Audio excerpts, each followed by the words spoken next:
niveau de la coalition Burundi bwa Bose, nous observons des comportements, des actions de la CENI qui ne sont pas de nature à garantir les élections libres, crédibles et transparentes.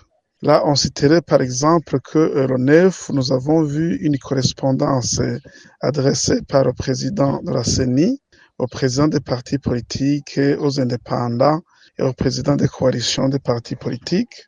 Elle signifia que la CENI accorde un délai de grâce de 3 jours à ces formations politiques pour pouvoir réaménager les listes qui avaient été rejetées par la CENI.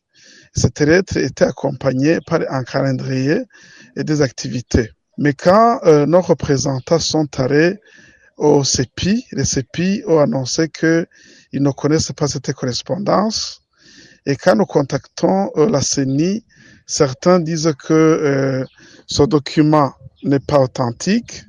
Et pourtant, c'est une lettre avec un numéro de référence trouvable effectivement à la CENI. Et les autres disent que cette correspondance serait réelle, mais qu'il y a d'autres personnalités de plus haut niveau qui auraient bloqué l'avancée de ce programme de réaménagement des listes qui avaient été rejetées. Donc, tout ce que nous demandons à la CENI, c'est que d'une part, elle reste indépendante, mais aussi qu'elle puisse donner une communication claire et nette, et surtout aller dans le sens de permettre à ces partis politiques et ces coalitions ainsi qu'indépendants de pouvoir réaménager les listes conformément à cette correspondance, mais aussi au calendrier qui avait été arrêté. Il y a d'autres activités, effectivement, qui ne sont pas de nature à garantir la transparence électorale.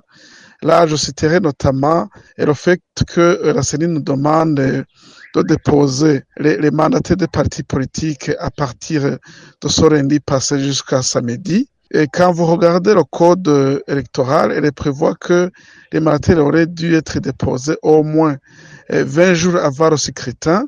On nous le demande maintenant, avant même que la question des candidats soit vidée, pour que nous le déposions à la hâte, afin de ne pas pouvoir bien se préparer et pour observer le déroulement du scrutin.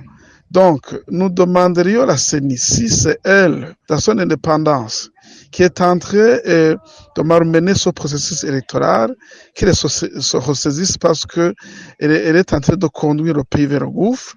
Et s'il y a d'autres personnes qui l'influencent d'agir ainsi, nous conseillerons aux membres de la CENI de démissionner au lieu d'être utilisés dans des actes qui ne sont pas de nature à garantir les élections sereines et inclusives.